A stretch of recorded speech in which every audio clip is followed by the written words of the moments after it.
Hello दोस्तों, सभी को मेरा राधे राधे। आज हम कुंडली के भाव के बारे में बात करेंगे। मैंने सब कुछ लिखा हुआ है, फिर भी मैं आपको बताता हूँ।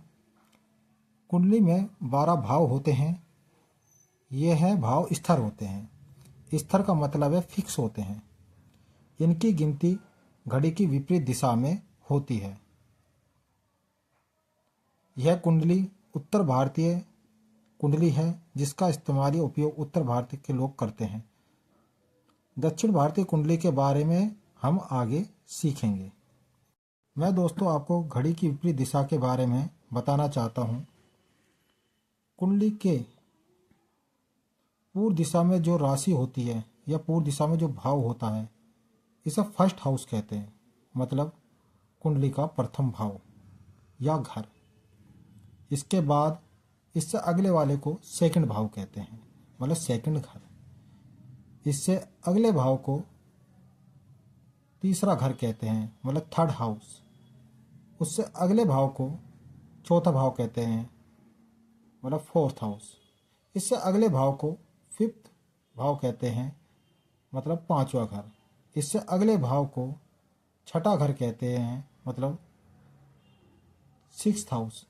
इससे अगले भाव को सातवां घर कहते हैं, मतलब सेवन्थ हाउस। इससे अगले भाव को एट हाउस कहते हैं, मतलब आठवां घर। इससे अगले भाव को नाइन्थ हाउस कहते हैं, मतलब नौवां घर।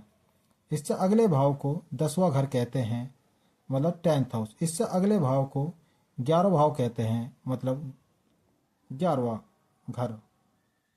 इससे अगले भाव को हम 12th हाउस कहते हैं, 12वां भाव। हम इनको भाव, घर या हाउस के नाम से भी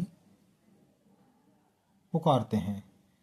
मैंने इस चीज़ की जानकारी आगे पेज पर लिखी हुई है, जो मैं आपको बता रहा हूँ।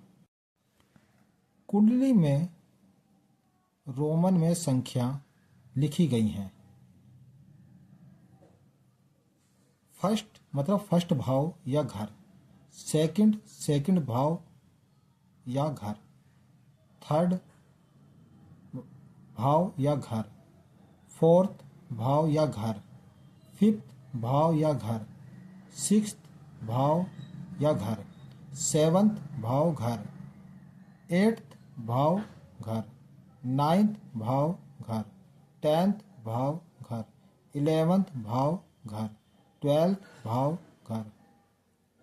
नीचे मैंने एक नोट लिखा हुआ है। इनकी गिनती देखने पर मालूम होगा कि घड़ी की विपरीत दिशा में हो रही है और यह फिक्स होते हैं।